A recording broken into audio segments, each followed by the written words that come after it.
I am delighted to welcome all of you to day one of the ASCP 2013 Chicago. This year we have put together a meeting that will explore the revolutionary trends in pathology and laboratory medicine. This year's theme, Beyond the Laboratory, is reinforced by the enormous variety of educational content put together by our annual steering committee. We would especially like to thank the chair of the annual meeting steering committee, Dr. David Lewin, if you'd stand, and chair of the educational working group, Dr. Kim Sanford.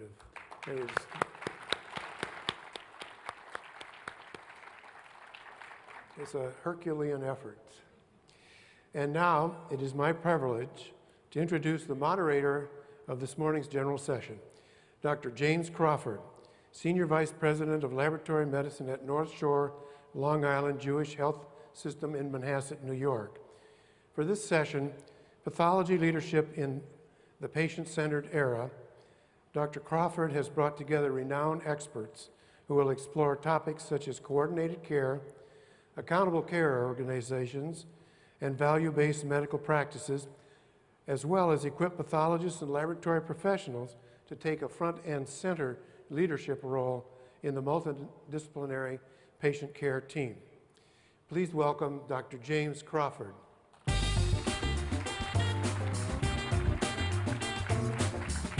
Welcome, the show is all yours. Thank you. It's a great pleasure to open up this session with Plenary number 1. I would like to welcome our guest speakers, Dr. David Nace and Christine Bechtel, to the stage.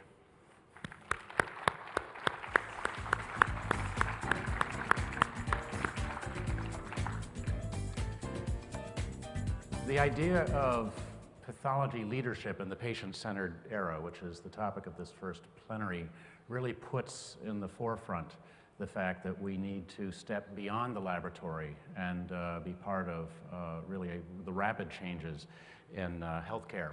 Before we start, I think it's important to provide the disclosures. I have no financial disclosures. Dr. David Nace is Vice President and Medical Director of McKesson Corporation, and Christine Bechtel is advisor to the Casey Health Institute. Neither of our speakers have any financial relationships to laboratories that might be mentioned in the course of their talks. I've been introduced. Dr. David Nace, as mentioned, Vice President and Medical Director for McKesson Corporation. Very important to this morning's session is that he's Chairman of the Board of Directors of the Patient-Centered Primary Care Collaborative, which is the leading coalition of stakeholders in the patient-centered medical home. David is also a member of the board of directors for the Integration Healthcare Association, which is a statewide organization in California to advance coordinated care. In turn, Christine Bechtel is founder and president of Bechtel Health, which focuses on bringing patient and family-centered care to American medicine. She's advisor to the Casey Health Institute, and she'll be speaking to that. Advisor to the National Partnership for Women and Families, and in all of these, she is a fierce national advocate for patient engagement, patient-centered care, and the role of families. And I should point out that both Dr. Nace and Christine Bechtel have been leading voices in shaping national policy in our current times. The objectives of this session are to cover the relationship of the clinical lab to coordinated care, accountable care organizations, the value base that we might bring, and the central theme of this plenary is patient-centered healthcare. So hopefully in the process, you will understand how we can really bring a focus on patient-centered care forward, that we are critical for coordination of patient-centered care across the continuum, and very importantly, that we have a leadership role to play. So if you go on the web and search out images for patient-centered care, you come up with pictures of smiling faces and happy children and so on and so forth. I'm delighted to see older paintings come up about what a true patient-centered orientation might be, but you very quickly come to the patient-centered medical home. The definition of patient-centered care, which is exemplified by the patient-centered medical home, is that every patient has a physician. Very importantly, every patient knows who their physician is. And conversely, the physician knows what's going on with their patient. Now, that's actually an extremely difficult thing to do in this current healthcare system. Even more challenging is the fact that the patient's care is coordinated across all care sites and providers, that the patient knows what that coordinated care plan is. The patient has access to the services they need, and that could be things as simple as being able to go down the 3 flights of a walk-up to get to a community health center.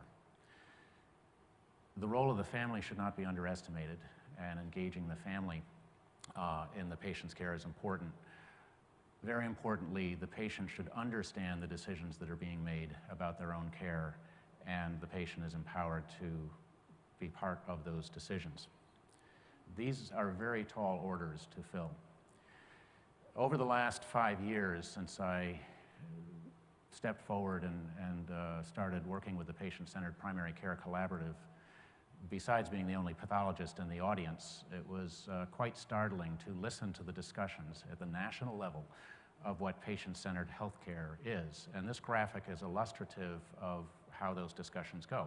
Yes, the patient is in the center. Yes, the primary care physician is the person who is supposed to fulfill the role of both being the patient's physician and knowing what's going on. In support of the primary care physician and her or his practice are home care specialists, rehabilitation, reference to acute care, and so on.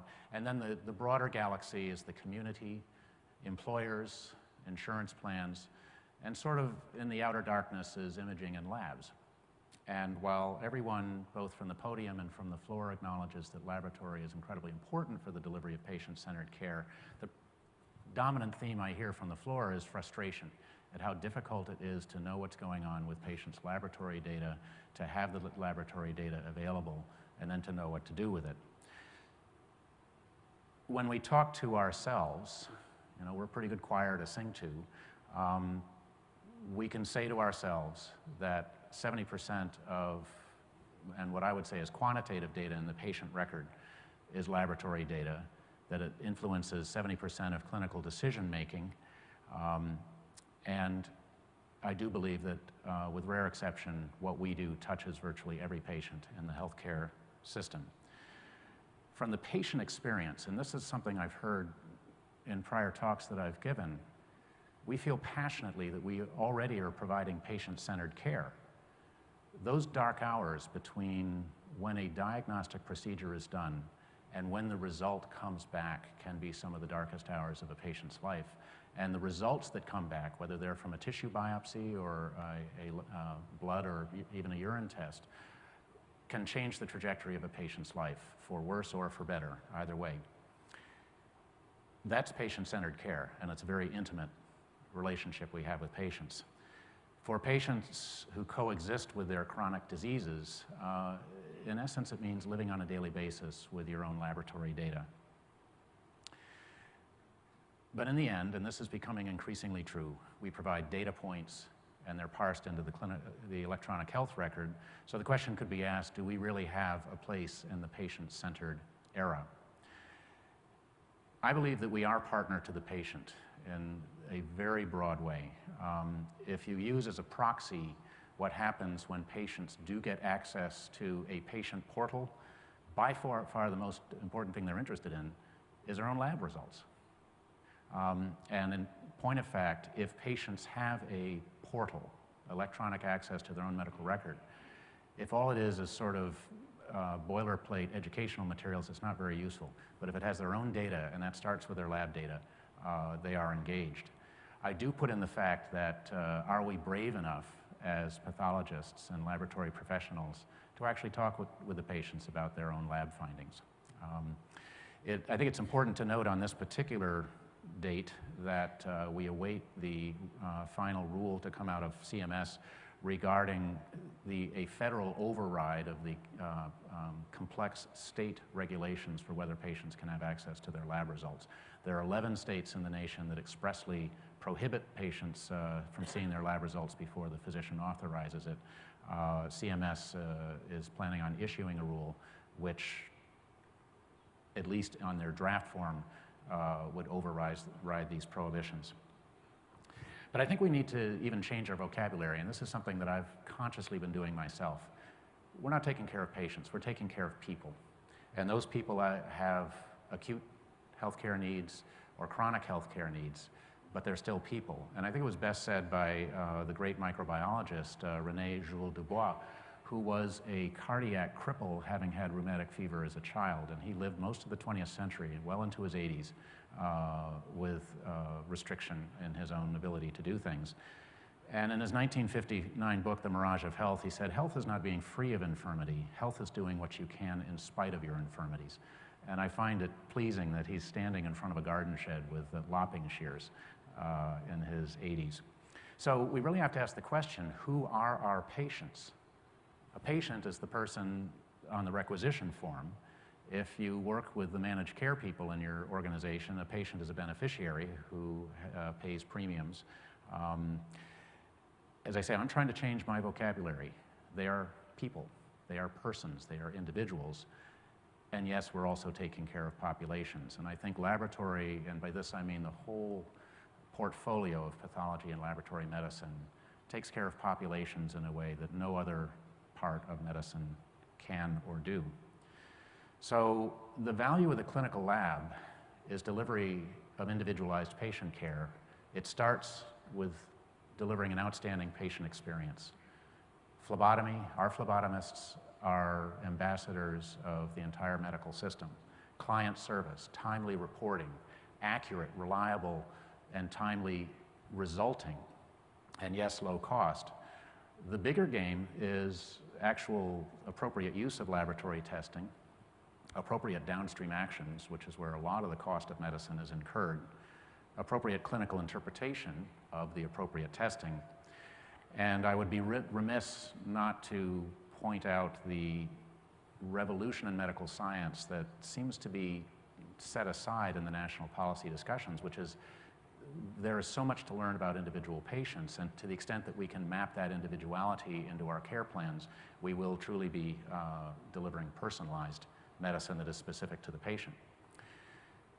I firmly believe we can improve population-based healthcare outcomes.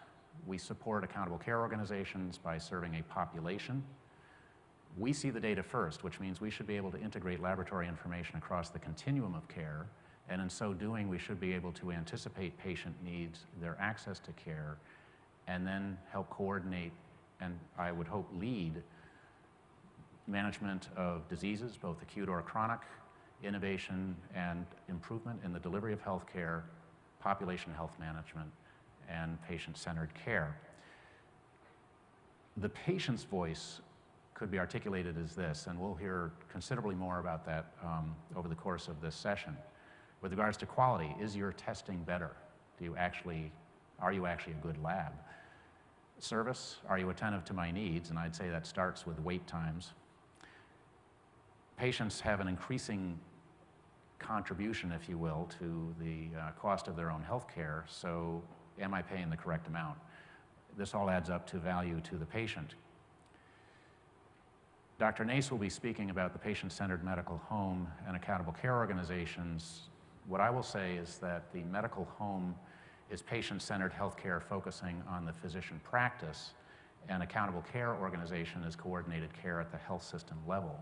And the way I see them coming together is that a portfolio of physician practices, ambulatory practices, primary care in a broad definition, is part of an accountable care organization, but it's a lot more complicated than that. There are many layers to a health system, of which laboratory is but one, and it is the collective enterprise that can successfully manage chronic disease, avoid hospital readmission, provide appropriate screening and follow-through for wellness, successfully manage transitions in care, maintain a safe practice environment and avoid error, and provide appropriate follow-through for acute care episodes.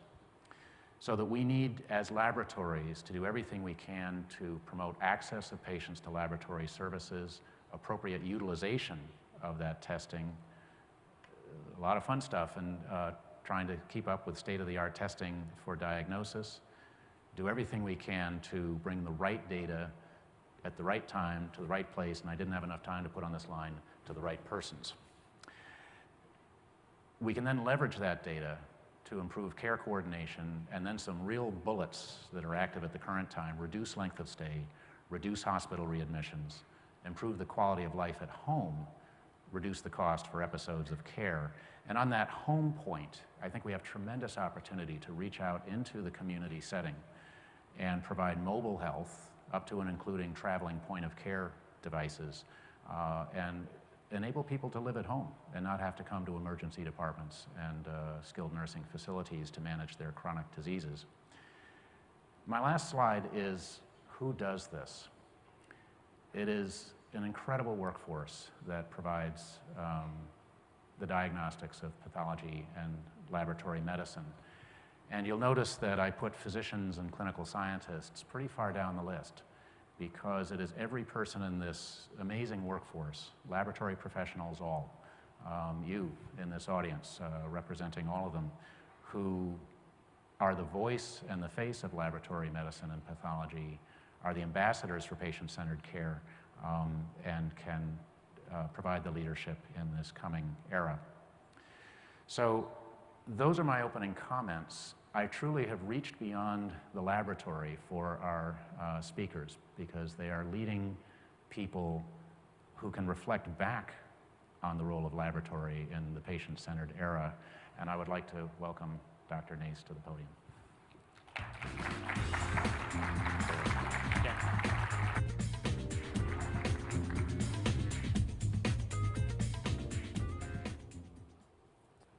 Good morning. I want to thank you all for getting up so early and coming to this plenary, and I want to thank Jim, Dr. Crawford, for his many years of service in providing leadership, true leadership for pathology and lab services as we move forward to a new era in healthcare.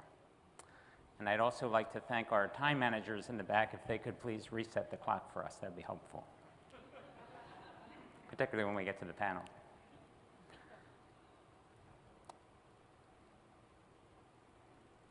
So healthcare. Healthcare can be a perilous journey. Just last night, I met Dr. Crawford at a restaurant. He was on the phone managing his father's care, and I shared stories of managing my father's care. And then we had a group discussion at dinner with Christine Bechtel, and Christine was talking about the patient's perspective and the need to look at other forms of care, alternative care, in complementing what exists in the medical field. For those of us who journey this journey, it can be perilous. You have a patient, remember that's what it's all about, right? And a patient has symptoms. That's their world. That's what they know. They have chest pain, they have stomach ache, they have knee ache. Where do they go? They have to call their son, who's a physician, to try to figure out, where do I go for these symptoms? Where do I navigate? Who's good, who's not good? How do I get connected? When do I go? Do I see an orthopedist? Do I see a cardiologist? Do I see a gastroenterologist? I probably end up seeing all three. They may be sending me to different facilities. I might go to get imaging, and I'm getting lab testing. It could be from different lab tests, and these folks are not talking to each other. They're not working together. I might end up in a long-term facility, in a rehab. This is incredibly frustrating, not just to the patient, but to those of us caretakers who are helping them avoid the dangers of this perilous journey. So what has this gotten us, this quote-unquote system of care we say we have in the United States? Well, this is a curve showing developed countries' quality, and any measure of quality, you see the same pattern versus cost. And you see Mexico and the Eastern Bloc countries that have been coming along don't spend as much money, and their quality is a little bit lower, and usually if you spend more money, you get better quality, except in the United States. In the United States, we pay 3 times the money to take care of our population, and we get lower quality than the vast majority of developed countries in the world. We need better value. So it was for this reason that a number of us from Fortune 200 companies, 52 of us, got together 7 years ago and said, we are tired of purchasing healthcare for our employees and their families that's low value, high cost. And we said the only way to do that is to pull together other constituents to have a political voice. So we got together the primary care groups, other physicians have come along, other provider groups. We got together the payers, we got together other employers, and we got together the patient coalition groups, which Christine Bechtel was a leader. And we said we need to change all this. And we were very fortunate to be at the same time with the same voice during the Affordable Care Act. We wrote much of that language going through the subcommittees, and we continue to have a strong political voice in the landscape, the Patient-Centered Primary Care Collaborative. So the term we use is the patient-centered medical home. Well, what is this? It's a new approach to primary care. It's revitalized, it's funded, it's contemporary, uses health IT. It uses a team approach. It's not about just paying fee-for-service for the individual doctor for each service rendered one complaint at a time. It's about taking care of the population of patients in that practice. And it's about focusing on the patient and their needs. It's coordinated. It's avoiding that first picture I showed you of working with all those specialists. Instead, the primary care practice is the quarterback. And they're coordinating the care in a way to reduce the use of specialists, to reduce the need of facilities, hospitals, when they're not needed, to reduce the use of emergency rooms by coordinating the care around the patient's needs. It's accessible 24/7. Remember that diagram that Jim showed, dropping down into mobile health and care in the home? We have to stop thinking about care being in these four-wall structure called the hospital that was developed in the early Middle Ages as a place to send people to keep them out of the community because they were sick. We need to deliver care when and where a patient needs them. And we have the technology to do that now. The care has to be comprehensive. This is whole person care, not fragmented care. I talk to my father every week, and he doesn't understand why this doctor is saying this and that, and how does that relate to his symptoms. We need to have a trusting, caring, healing relationship with a practice that takes care of us, our medical needs, and understands the context of the culture we sit in, our family, and they know us.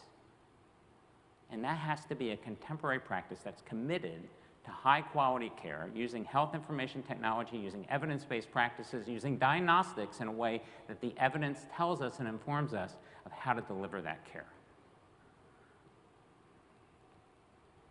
So this concept of the patient-centered medical home, of a contemporary revitalized primary care, something we haven't known in this country before, has been growing by leaps and bounds. We've begun to see the certification of these practices, and the growth has been phenomenal just since when we formed the Patient-Centered Primary Care Collaborative back in 2008. So these are the number of sites, the number of clinicians. 22,000 clinicians are now working in some level of certification of a medical home, continuing to refine and move on to a stronger, more innovative way of delivering primary care in a coordinated way. But I'll be honest, primary care isn't enough, right? We need specialists, we need facilities. There are times you need to be in the hospital. Not as many times as we do in this country, but we need, so we call this the medical neighborhood. And this concept of an accountable care organization is the way to frame all that together. So this is a very important point. I will say patient-centered medical home, advanced, robust primary care is the same as an accountable care organization. It's just a practice view. You have the patients that are in that practice, and that contemporary practice is giving holistic care, caring for all the needs of their patients, and proactively thinking about who needs what, right? And an accountable care organization is a group, a larger group, that takes care of a larger percentage of patients. Now that can just be primary care docs who link together and decide who they're going to contract and refer to. I mean, that in itself, in many cases, is a Medicare ACO, just a group of primary care who have the infrastructure to take 5,000 or more patients. You can make that stronger because each of those practices tend to be small by adding shared services that they can hire care coordinators and care managers and behavioral health clinicians that can work across the practices in a coordinated, comprehensive way as one entity. You can add in to the structure of an accountable care organization hospital and specialists, and there's an advantage to this. So you've seen many ACOs be hospital-driven or health system-driven because hospitals and health systems have the capital to invest in the kind of infrastructure needs that are made to really take care of populations in this way, and to take risk, to take capitation, to take care of that population.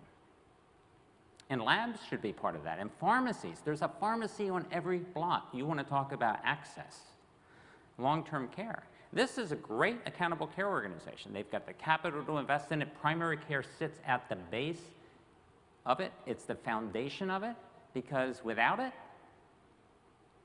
you have that perilous journey that we have today. Non-accountable care. There is no way that you can take care of patients in that fragmented, siloed system that we talked about to start. So the growth of this ACO, this Accountable Care Organization, has been incredible.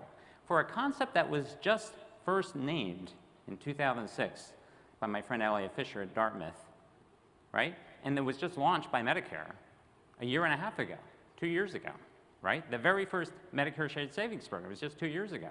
And now what we see is 456 public and private ACOs around the country starting to take risk, starting to be accountable for the overall quality of care delivered to their population, to the type of care, more evidence-based care, for the experience of care that patients receive.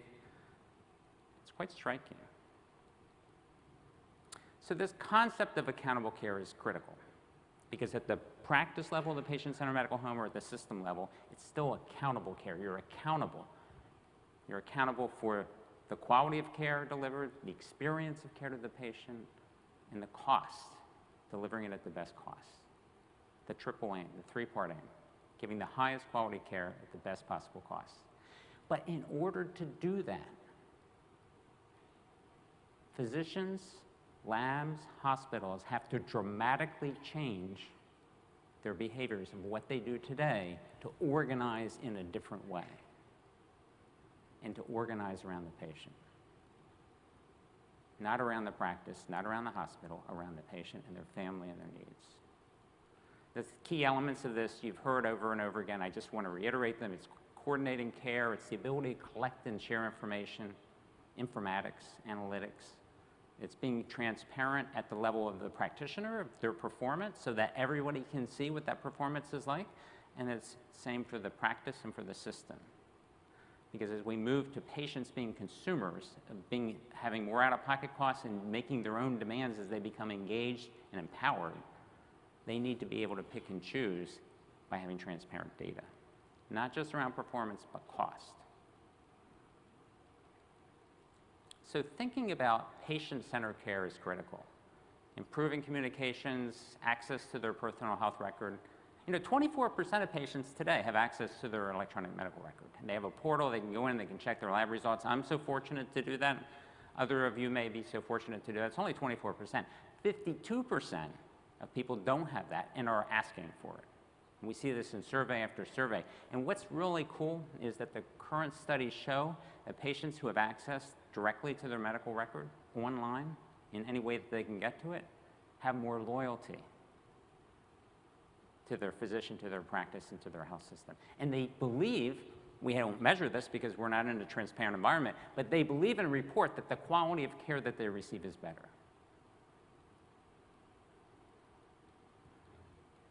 So labs, patients, and care providers have the same problem.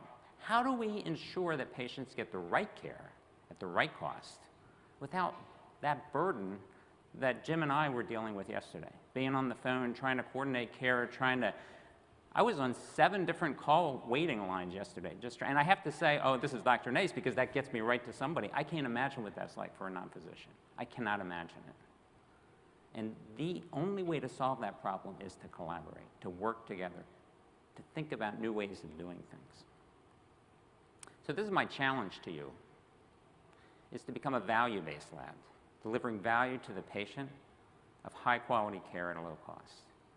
And in order to do that, you have to think about primary care. You have to think about the patient and their doctor working together to solve problems for the patient and their family.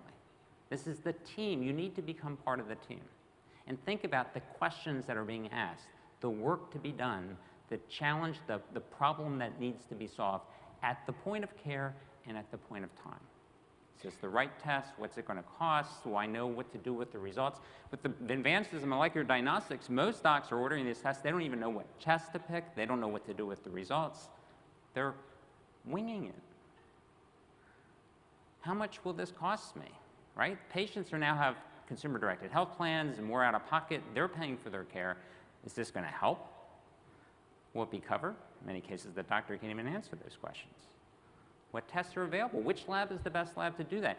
You can move into the point of helping and understanding the work to be done, the problems to be solved for the patient and their practice team. And thinking about how do I help those decisions? How do I play a role in assisting in that? So with that, I'd like to turn it over to someone that for many years has really taught me a lot about the patient's voice, Christine Bechtel. Christine is the advisor to the National Partnership for Women and Family, critical voice, runs a coalition of consumer groups across the country, drove the Patient Bill of Rights years ago, and she also is an advisor to the Casey Health Institute, which we're going to hear more about. Please join me in welcoming Christine.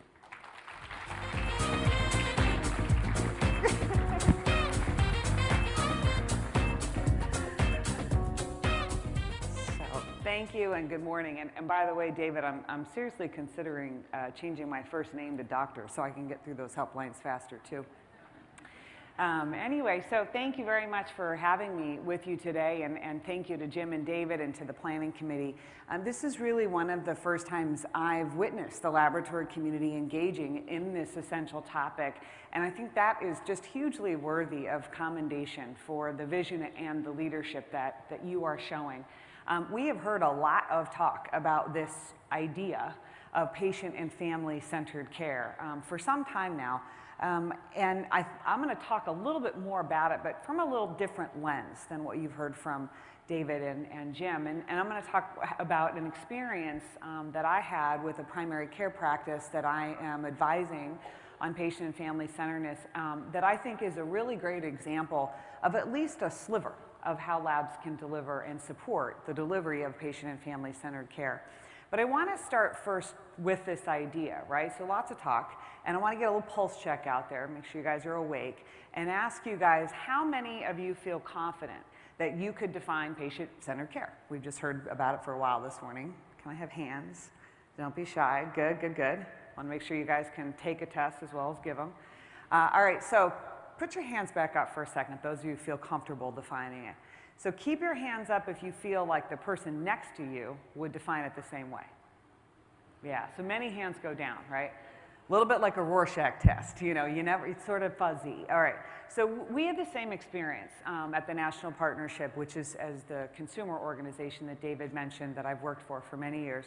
And we looked at the definitions that are out there, right? So the Institute of Medicine, the Venerable Institute of Medicine has defined it this way: care that is respectful, responsive to individual patient preferences, needs, and values. Patient values are guiding all decisions. I also like the plain tree definition because it talks about redefining relationships in healthcare. That is a key lever, key strategy, keep it in mind. But we felt like it wasn't enough to operationalize. Yeah, but I know what you mean, but what do you mean, kind of a thing, right? So we embarked on a set of focus groups and surveys and conversations with patients and families and their advocates on the ground who are helping them navigate the system every day. And through that work, I'm gonna do a fairly high level and quick overview. If you wanna know the details, my colleague Deborah Nace and I co-authored an article in Health Affairs in 2010 called "If You Build It, Will They Come?" And you can get more there. But they articulated 4 key themes. So the first was this idea of a whole person orientation. They said, look, I'm tired of being treated like a collection of diseases and body parts. I got a lot going on in my life, and a lot of my life impacts my ability to get and stay well. And I want clinicians who are going to understand those factors and those life circumstances and take them into account in a holistic manner. Know me, remember me. Second thing we heard, and this was the big pain point in the system, was around care coordination and communication. Patients and families need to be viewed as a central component of the care team. And when we talk to them, in fact, the center of the care team, when we talk to them, the most common thing we heard over and over again was, I just want my doctors to talk to each other. It was that simple for them. So they want help navigating this fragmented system that David and Jim have described and really getting all members of the care team to talk to each other. And patients, right, they're the ones that are present at all of their visits and tests and services. So they define who's on their care team. And if you ask me, it's going to be my pharmacist, sure, my primary care, my OB-GYN. But when you're in the middle of laboratory testing, particularly if you have to go to a lab, and often you go to the same lab, you absolutely consider the lab on your care team. So we need to get all of the members of the team talking to each other. Patient support and empowerment was the third thing. So expanding their ability to get and stay well. Okay, I'm done with the whole, hey, quit smoking, you know, lose weight. I know, okay, I don't need to be told that. What I need is support and empowerment in setting goals that really work for me based on my life and what's important. What I need are tools and resources that are going to help me get there, and a real partnership with the members of my care team so that I feel supported and motivated to go.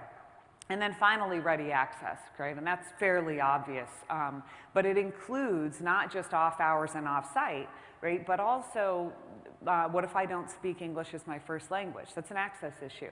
It includes financial issues. Those pose access barriers when care is too costly.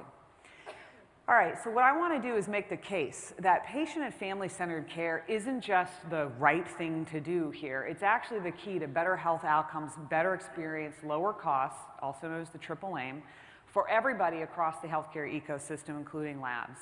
And it's not just limited to the places called the patient-centered medical home, right? We absolutely should and can and probably do have patient and family-centered laboratories. So if you think about some examples on the 4 domains that I just outlined, whole person care, right? How do I make sure that I am treating my patients, my customers as a laboratory with respect and dignity, making sure that tests are conducted in a way that affords that and that affords privacy, and making sure that I actually understand these patients, these customers, as whole individuals. You guys can uncover a lot of information when you talk with patients, and that needs to get back to the care team, not just the lab test result, although timely sharing of those test results, making sure that loop gets closed. Jim talked about, are we brave enough to actually talk and engage directly with patients, particularly in an environment where it looks like that will be more and more frequent and likely. That's really essential. How do we contextualize the information we're providing? How do you talk in plain language about the purpose of the test that you're providing, right? Or the lab service? How do you give people assurances about different health outcomes? You know they ask questions, right? We're resourceful, tricky little people. We ask a lot, oftentimes. So, and then ready access, right? So if you think in a laboratory context, healthcare is shifting from away, I think, from an institutional model in the 4 walls of a building, right? We're starting to see more and more healthcare services and professionals in schools, in churches, in mobile medical units, things like that. All right, so I want to talk a little bit about the Casey Health Institute as really kind of an interesting example of patient and family-centered care and the relationship that they have with their laboratory in particular.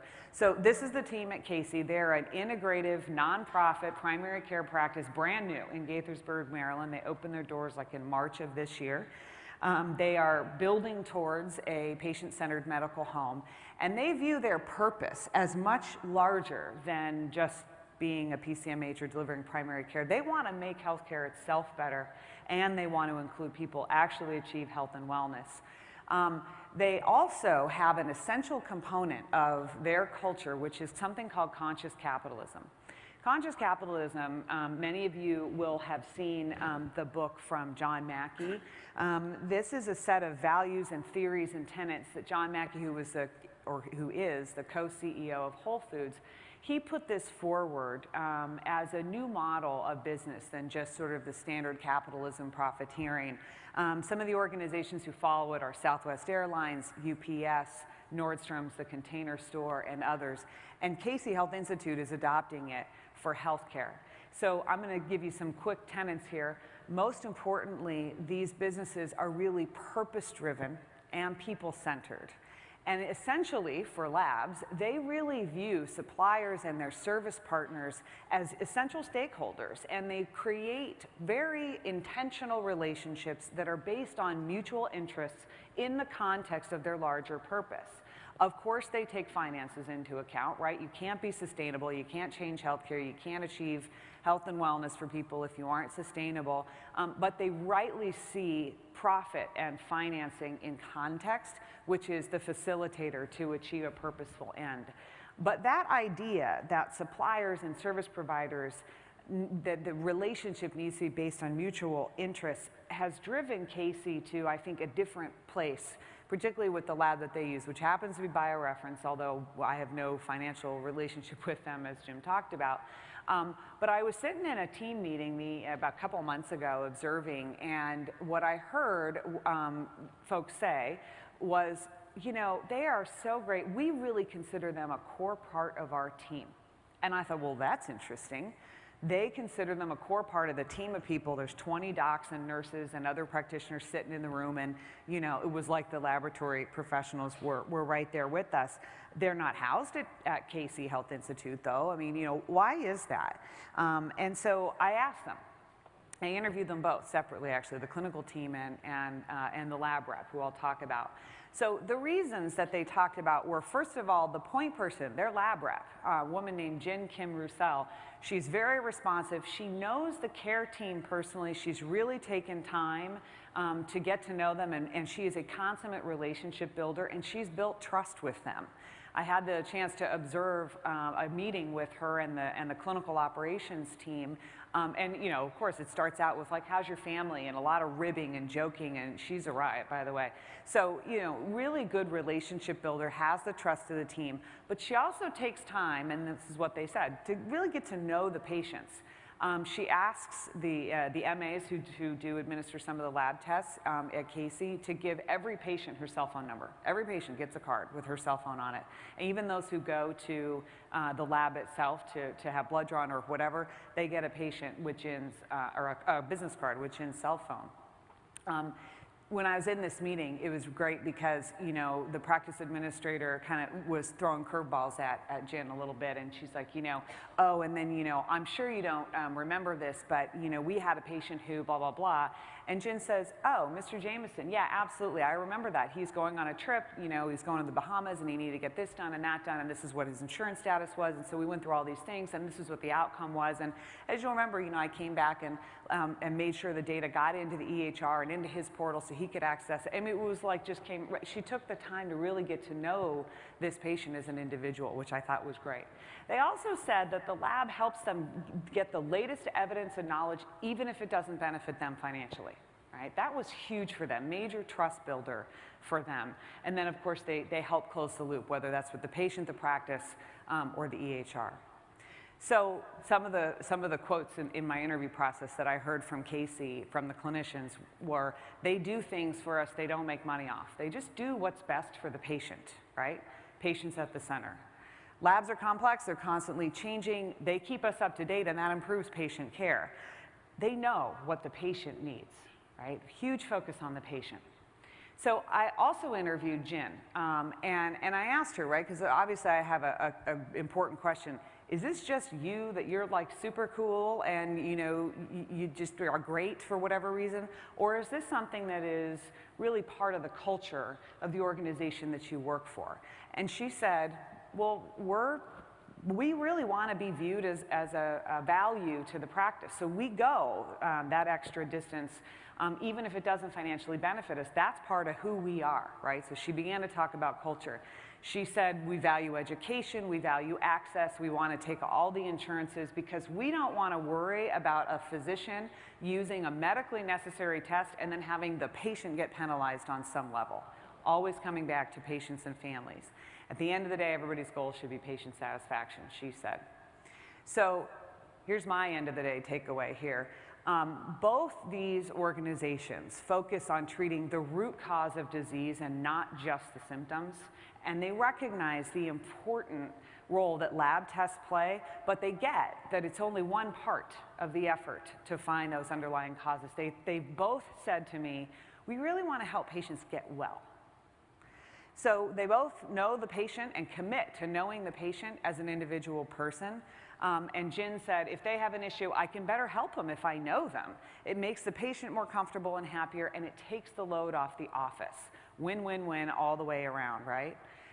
They both value relationships above all else. They want to build strong relationships and communication. What Jen said was, it's busy enough without misunderstandings. Thought that was smart. And then finally, both want patients to have access to care when they need it. All right. So I asked Jen, I said, Jen, I'm going to go give this talk, and a couple thousand lab professionals, they're real leaders in this field. Can I have a picture so we can, really put sort of a face with your quotes? And she said, well, I really don't like pictures, but you could use Lisa Ling instead. So here's Lisa Ling. She's a journalist. But what Jen said is, if the patients are satisfied, they advertise for that office, and that increases patient volume. And when they have more volume, the practice, we do too. We have to take a long view. We have to bring other values to this work. When patients are happy, physicians are happy, and we're happy. So it reflects both this idea of patient and family centeredness, but also this tenet of the win-win-win. That's actually part of cultural capitalism for Casey. I don't think BioReference probably, I don't know, maybe they do, but I doubt it. But nonetheless, I also asked Jen, okay, is there anything that you want to say, to this audience? And she was great. She said, I'd love to work with every single one of them. Give them my cell phone number. So it was really a terrific experience. So to wrap up, and then we're going to have a quick discussion, I agree absolutely with what Jim said and what David reinforced, which is every lab test is an opportunity to provide patient-centered care every time by everyone. And that includes the wide range of laboratory professionals that really can play an essential role, whether it's front desk or back office, clinician or not, in making this experience for patients and families better, and in doing so, really supporting their ability to improve their health outcomes and to reduce costs for the system as a whole. So thank you, and now we're going to turn to a moderated discussion.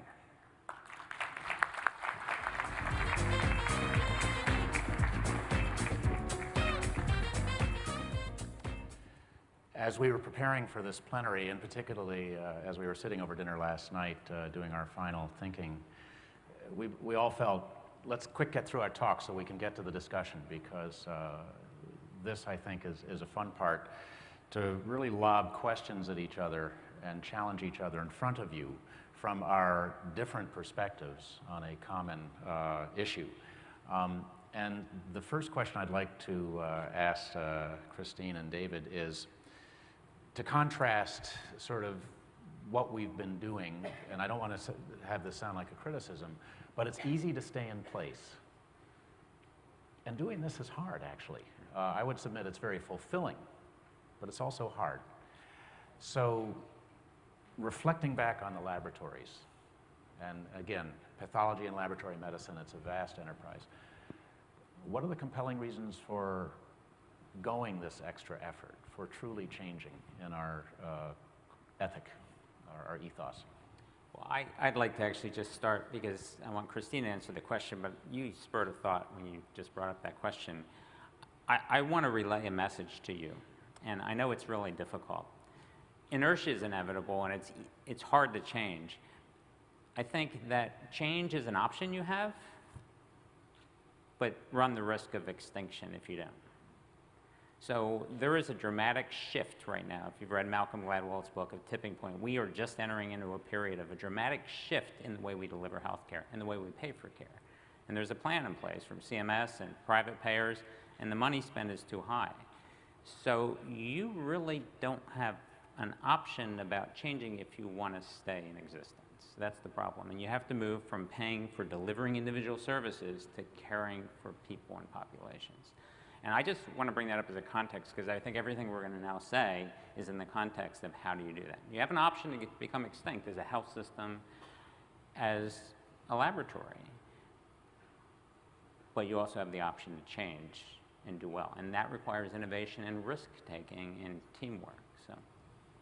So I agree. I think that one compelling reason is what David outlined just now and in his talk around this idea that the environment in healthcare really is shifting to this notion of a medical neighborhood, and that physicians and clinicians in a medical practice or in a hospital can't do it by themselves anymore, right? They've got to coordinate across the team, and the team needs to support their work, and they need to support the work of the team. But I would also say that another compelling reason, I mentioned how it actually improves health outcomes to really become patient and family centered, so that would be number 2. But number 3 is I think it's inspiring. I remember, and I've seen this in countless health systems who've embarked on this work, but I remember earlier in my career when I worked for lots of organizations that weren't consumer organizations, but I did healthcare and healthcare policy, quality improvement in particular, and health information technology. And when I was in those roles, you know, we heard lots, like from the docs and the hospitals and the labs and, you know, the vendors, et cetera. We didn't hear a lot from patients. And when I embarked on working actually in the patient advocacy community, the experience that I had being in the field with patients and families, engaging them, asking them, what do they want? How does this work for them?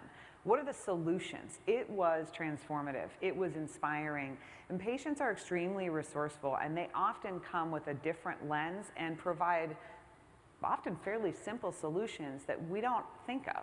So I think there's something that is personally fulfilling and rewarding, but there's also an innovation that occurs when the technical minds and the professional minds come together with the experiential minds and the you know, expert minds that patients and families have. And I think that's worth exploring and accelerating. You know, Christine, that's a great point. And when I think about who in my health system, I go to a suburban branch of a major academic health system, and I think about who knows me best. There's 2 people I can think of, 2 groups of people. One is my primary care clinician and the receptionist in the primary care office. They know me the best. They know all about me. And the other is the phlebotomist. I mean, because every time I go for lab, and they know, when I go in there, they go, oh, how's your wife? We saw her in here 3 weeks ago. Did you go on that trip? They know me, and yet they're an unleveraged source of influence and information collection. Think about that. Think about that when you think about innovation. Because I can tell you, when you think about innovation, it's about, as I mentioned in my talk, it's about figuring out what the work to be done is for the patient. And you already have a contact there. It's unleveraged. So what do patients and their families need to know about the laboratory? Well, I guess the first thing that I would say is you have to ask them that, right? So one of the essential strategies for achieving the kind of patient and family centeredness that we're talking about is engaging them at all levels, but particularly not just in their care, but in the system redesign, implementation and evaluation, and its governance. So patient engagement isn't just about care. It's about system design, operation, and governance too. Every lab should have patients and families on their board, and more than one. Every lab should have a group of patients and families that they can turn to ask them what's their experience like on this, that, the other thing. How do we solve this problem of wait times? We got this feedback the other day. How do we address it and come together to innovate and to accelerate change? I think that first and foremost is the most important what can you do tomorrow strategy that I would take away from this. Every lab should be giving a patient experience survey to every person that they come in contact with. And you can write them yourself, you can use SurveyMonkey, it doesn't have to be expensive, but you've got to start to get and collect the feedback from patients and families that helps us understand their experience and then leverage them as a resource for creating change. You know, Christine, I loved your story about working at Casey Health Institute and then finding out the lab professionals were coming. And then you did something which is the spark of innovation. You said, I want to ask them why they're here, right? This is the kind of innovation spurring thinking I'd ask you each to think about. I visited, because I go around the country and visit medical homes, and medical homes come in different sizes and shapes. And this was a group with AtlantiCare that formed a special unit, it's called the special unit, to take care of those high-cost patients, 70% of the patients that drive, or 10% of the patients that drive 70% of the cost, those with major chronic illness. And they have a large team, and they hired all these nurses to go into the homes and in the communities and start working with patients and families, and it wasn't working. So they actually sat down with the patients. They had this type of innovative spark, and they said, how come this isn't working? Here's what we're doing. And they had a long discussion. They formed an advisory group with patients and the doctors. And these folks said, well, these people you're hiring, they might know a lot, but they don't know anything about us. They don't know anything about our community. They don't know the languages we speak here in Atlantic City. You know, we have a large Laotian population. And we said, this is the innovation. They said, who should we hire? And what should they do? and they listened and incorporated it. So the answers they got were things like, well, you know, there's my cousin Nicole, she works at Burger King. She's 22 years old. They didn't have enough money to go to college, but she's really smart. She knows everybody in the community, and she speaks 7 languages.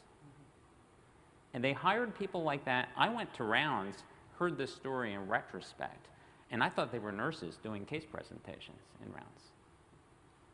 They provided adequate supervision, they gave them appropriate roles, they gave them access to information, but they listened to the patients and they continue to get input from the patients. And this is the kind of innovation they had at Casey Hart. This is the kind of innovation we're starting to see around the country. And I'll tell you that a major health system in Boston had the same experience, right? They sent off a team of people to work on transitions of care, and they wanted actually to include laboratories in that process. So they gathered all the clinicians, right, from across the medical neighborhood, and they went away and they came up with this beautiful transitions of care program that was going to reduce readmissions. It was high tech. It was going to be fairly expensive, but they convinced the administrators it was worth making this giant investment. And then somebody raised their hand. It was Susan Edgman-Levitin, and she said, anybody ask patients' families about this one? No. Were they on the team? No. All right, stop. Bring it back. So they convened a group of patients and families, and the patients and families said, you know what, this is a beautiful program. It's so pretty. It's not what we need. What we need is simple, A, B, C. They saved a gajillion dollars and implemented a simple and elegant solution that actually had a lot of results. So I think patients and families, sometimes they bring cockamamie ideas that you go, like, we can't do that. But they understand when they can't do it, right? And so that idea of collaboration and going back and forth and innovating together, I think is really essential. Well, I think there's a good reason to be humble in doing all of this. And my closing slide listing what for our laboratory is a workforce of 1,600 people, of whom only 82 are pathologists, sort of brings that point home. There are an incredible number of frontline people that are the ambassadors for patient-centered care, and I think appropriately so. But I could turn the question around and say, well, what's a pathologist to do? What's a laboratory manager to do in all of this? So when I was at this special unit I described, we were doing rounds. You know, when you take a small number of high-cost patients, right, you really focus on them. You focus on the care you deliver in the community, and you focus on having periodic rounds with lots of the team at the table to discuss the cases and figure out who's doing what, right? Because it takes a lot of coordination of a large team for these patients. There's a pathologist at the table as part of that team. When we were discussing cases, issues were made about the questions about the diagnosis, about lab results, and what to do with it. And that consultative pathologist was giving tremendous input, and all ears were on how should we think about this, what other tests make sense, because they were accountable for the money too, right? What makes sense, what should we think, what do we do with these results, and and they were part of a team discussion, not just a consultation, a team discussion as part of the team thinking about caring for that population and for that individual patient being discussed. So that's a potential role that a lab manager or a pathologist could play, is to get involved with these forms of innovation and start to contribute, because you have a tremendous amount of experience, knowledge, and interactions. And I would just add that I think even before an ACO context, or a context where there is shared payment and everybody's on the hook, right, which is the big driver of that kind of collaboration. But even now, if you don't have that environment in your community, you have resources that I think aren't leveraged, and David talked a little bit about them, Jim talked about them. Understanding what those are, understanding your larger purpose and how you can be, right, and how you continue to be purpose-driven and people-centered, bringing the combination of what are our assets and skills, what does the health system need, what do patients and families need foremost, and then emerging from that process with the set of services and ideas for relationship building, even before there's an economic imperative, although I'd argue there is one now in the form of really high costs.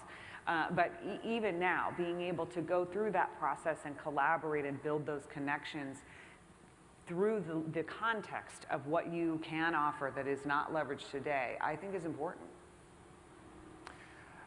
I'm going to make a grandiose statement and then ask Christine and David to react a little bit to it. The argument can be made that this audience represents a component of the medical industry that knows how to run systems to manage massive operations, and yes, the data that goes with it, better than any other area in medicine. It is absolutely essential that we already have this skill set. The question I would like to ask is owning the problem, because although we like to think we're good at what we do, if we were to use simply, an example of trying to get our data across interfaces to electronic health records, there are an awful lot of problems that are not of our making that we're blamed for. And so could you comment on laboratory owning the problem? I think of your market rep. If there are issues, can laboratory solve problems on behalf of the patient, on behalf of the system? Well, I would say, in my view, it gets to culture and it gets to teamwork. So I heard once a talk on leadership where it was actually Newt Gingrich who said this. It's not totally my style, but he's a good leader. So he said, if you eliminate the words "no because" from your culture and replace them with "yes if," it's transformative. And I love that, right? I think we need to do that across the entire system.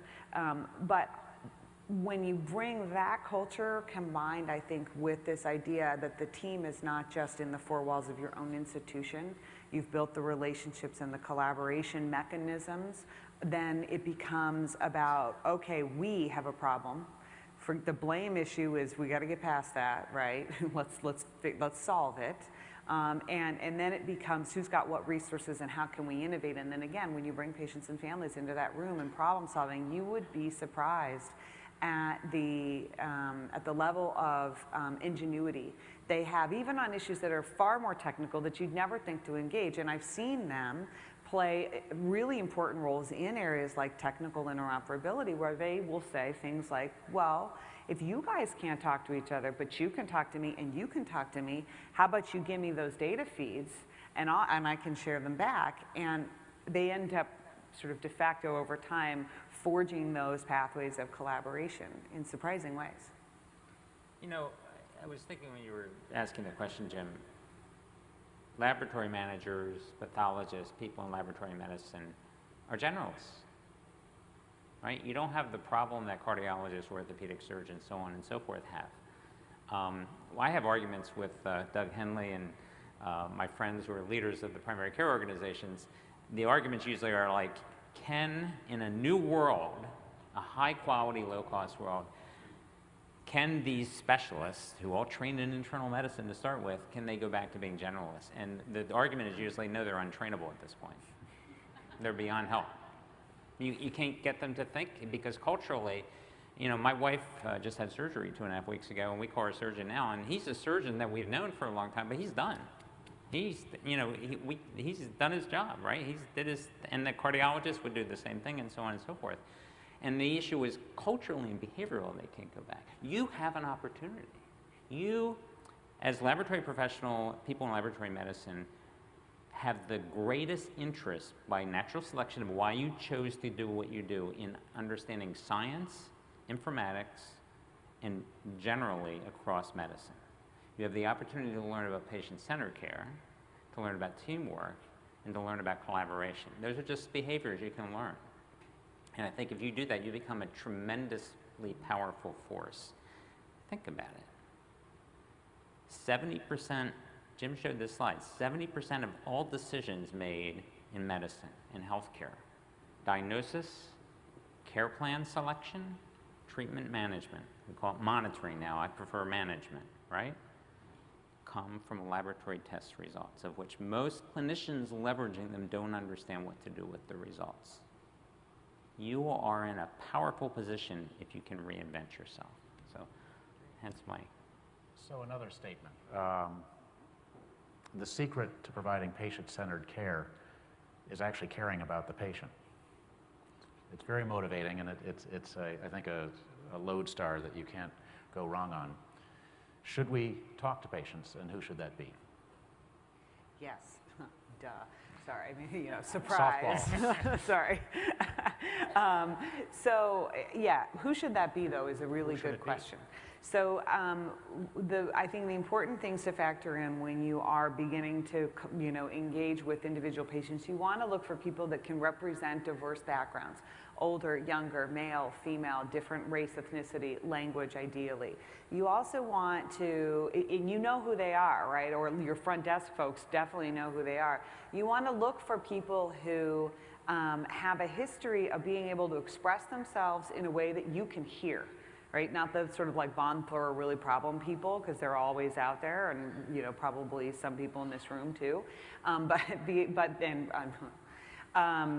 the idea that they can speak and give you feedback in a way that you can really hear and work with. And then I think the other thing is you want community members external to the laboratory that have organizations that represent the collective experience of many individuals, and who understand the community and its dynamics and infrastructure. And if you can pull even a small group of them together, or even 2 people tomorrow in the waiting room, and say, what's it like here for you? What have your experiences been so far? I bet you'll learn a lot. One of the parts of the journey of life that I've learned is learning to listen. It's really hard for me. It's hard for many people that are high intellect, that go into academic training because they want to know a lot and they want to share a lot. And learning to listen has been a challenge for me, and I think I'm getting better at it year over year. I have to kick myself to do it. And that's what you need to do with patients and primary care, the people at the front lines taking care of patients. When we change from fee per unit cost of doing something to being a team that's responsible and at risk for managing patients and patients' care, it requires people to get together. It requires people to listen to each other about what work needs to be done, right? From the patient's perspective, what do they need as a team member, and to have a dialogue back and forth about how we can do that differently to meet those needs. And I would just add, it's not just patients and families. I think it's also the clinicians and your other customers, and really understanding what are the pain points in their life. And not all of them you might be able to solve, but some of them, I think you guys do bring some real untapped resources, and it would give you ideas to think about what are they really struggling with out there, and why are they struggling with it, just to observe and to listen. I think that, again, is a really important source of innovation as well. That's a great point, Christine. I think of the team as the primary care and their team, because it becomes a team sport in the revised primary care, right? Patient-centered medical home. It's about the team. It's not about the doctor. It's no longer about fee-for-service per unit delivered face-to-face by the doc. It's what is the team doing to manage the quality of care. The other half of the team is the patients, their caregiver, people in their community, their friends, whoever they decide to bring to the table, just like the primary care team brings people to the table too. And the two of them need to sort of work together to understand the problems that need to be done and the challenge that needs to be solved. Well, our time has come to a close. I think we have some, a real call to action far beyond what we've currently been doing. And I encourage you all to provide your own leadership when you go back home. So I'd like to thank our speakers and thank you for your attention.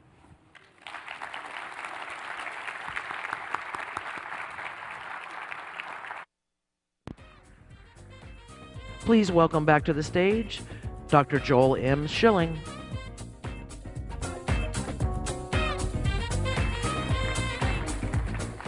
Thank you. Now I have the great pleasure of presenting the 2013 ASCP Mastership Awards to 6 outstanding individuals.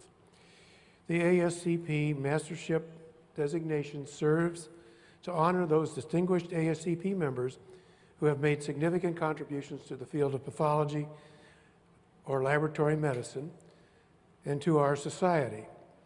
Eligibility is based on years of service as ASCP members, significant career accomplishments, and contributions to the society and to the profession.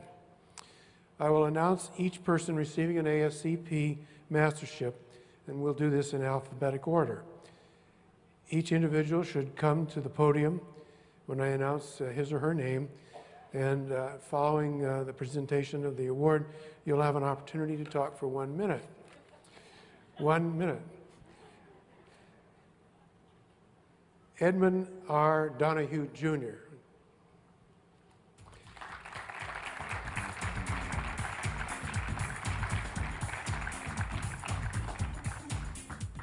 Dr. Donahue is a nationally recognized leader in forensic pathology who played an important leadership role in the investigation of the May 1979 crash of American Airlines Flight 191 at O'Hare International Airport, the Tylenol cyanide murders in September of 1982, and the 1995 Chicago heat wave disaster during his 14 years as Chief Medical Examiner of Cook County, Illinois. Altogether, Dr. Donahue served for 30 years in the Cook County Medical Examiner's Office and now serves as Regional Medical Examiner for the Georgia Bureau of Investigation in Savannah, Georgia. He is past president of the American Academy of Forensic Science, the National Association of Medical Examiners, the Chicago Medical Society, and the Georgia Medical Society. Dr. Donahue serves as a delegate for the American Society for Clinical Pathology in the American Medical Association House of Delegates. Dr. Donahue, and I guess we have to pose for a photograph. I don't know. There he is. All right. Congratulations. And you'd like to say a few words? The American Society for Clinical Pathology is truly a remarkable organization. And one of the things that makes it remarkable is that its education program and the bulk of its committee work is done by volunteers. Now, ASCP has always been very grateful to their volunteers as long as they were productive and punctual. But as I thought about it, I was delighted to find that when I became an ASCP volunteer, this opened the door for many other professional activities because you brought together all the leaders in pathology, and when they needed someone to do something, they looked around to the people they know. So I have to thank ASCP for providing me this opportunity to be a volunteer. Thank you very much.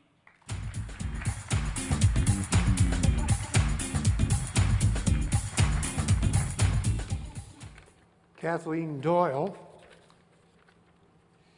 Kathleen has been an active member of various ASCP's committees for over 20 years. She currently serves on the ASCP Task Force for the Medical Laboratory Professional Workforce. Dr. Doyle taught clinical laboratory sciences at the University of Massachusetts, Lowell, for over 30 years. During her tenure at the University of Massachusetts in Lowell, Massachusetts, she also held positions as program director and board member. Last year, she earned the distinction of Professor Emerita. Her loyalty and dedication to the field of laboratory science has served the profession greatly. Thank you very much.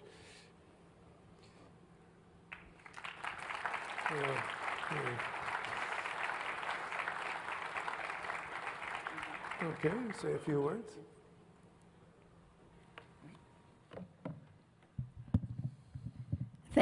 Thank you very much for this award. It is a great honor and a privilege to be given an award for working on projects that I have loved to do from an organization that is the best organization in laboratory medicine in the world. The Society's dedication to improving health care for patients, not just where we work and live, but all around the country and the globe, has been inspirational to me. The ASCP management, the staff, and all of the volunteers are the best group of people that I have ever worked with. This is a wonderful honor, and I deeply do appreciate it. Thank you.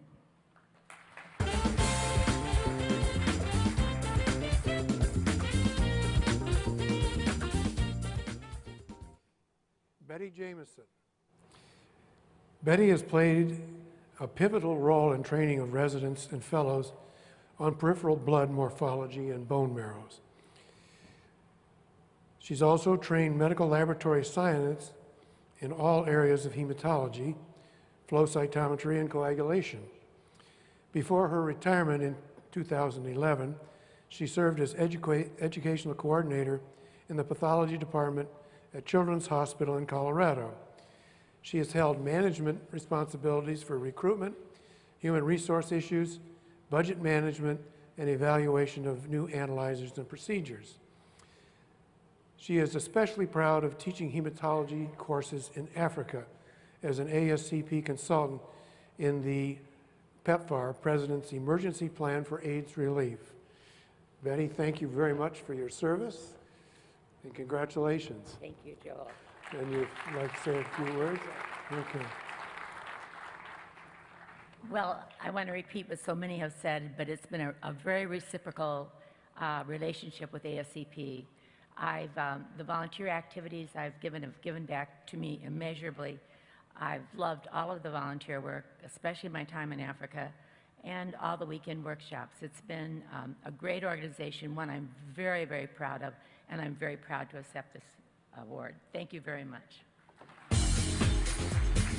Shift this out to get the right.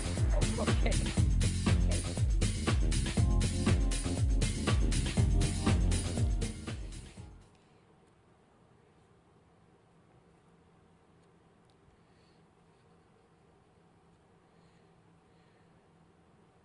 Barbara McKenna is our next recipient, and that's because that's the plaque that I have.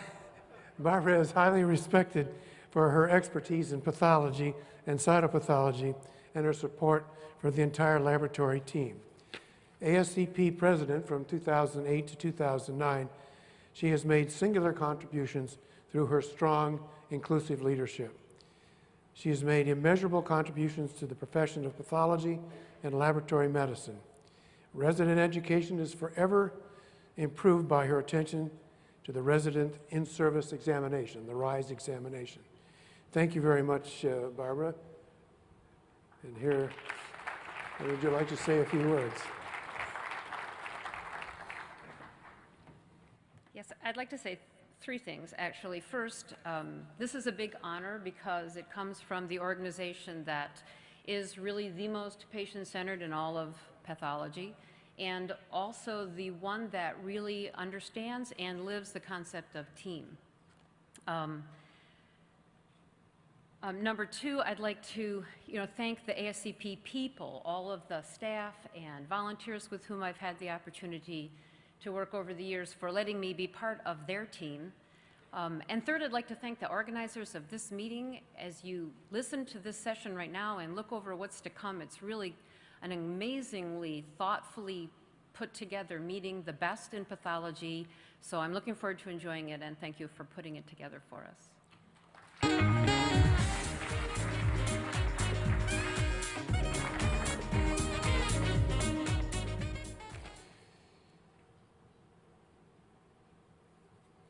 Ann Tian is unable to be with us, but is a recipient of Mastership Award. She is project coordinator for the Department of Pathology and Laboratory Medicine at Evanston Hospital in Evanston, Illinois. She has also served on the ASCP Commission on Education as chair of the Leadership Exchange Committee. She often gives presentation on competency assessment and is known for her dynamic presentation and engaging attendees while informing and empowering them to improve their laboratories. She's unable to be with us today. The final award is Marcia Kinney, who is currently a professor and director of the Division of Hematopathology at the Department of Pathology at the University of Texas Health Science Center in San Antonio. That's a mouthful. She also is the current president of the Society of Hematopathology. She played an integral part in the collaborative efforts of the ASCP and the Society for Hematopathology that have allowed both organizations to expand their educational opportunities and expand membership services. I have a representative plaque for you, and you all can trade them around and get the right names. Congratulations. Well, you have a minute. Thank you. As everyone has said, it's been a privilege to serve this organization, and it's given more to me than I've given back to it. And I would like to say that it's really taught me how to be a member of a team, how to organize and set goals, and how to dream big. And personally, I would like to thank several other people who've been important in my career, and those are my parents who taught me the value of education, my husband, Greg, who supported me 35 years ago to become a physician. I can't believe it's that long. To Dr. Robert Collins, who was my mentor and taught me to be a hematopathologist and a patient care advocate, and to Dr. William Hartman, who was my chairman. Thank you.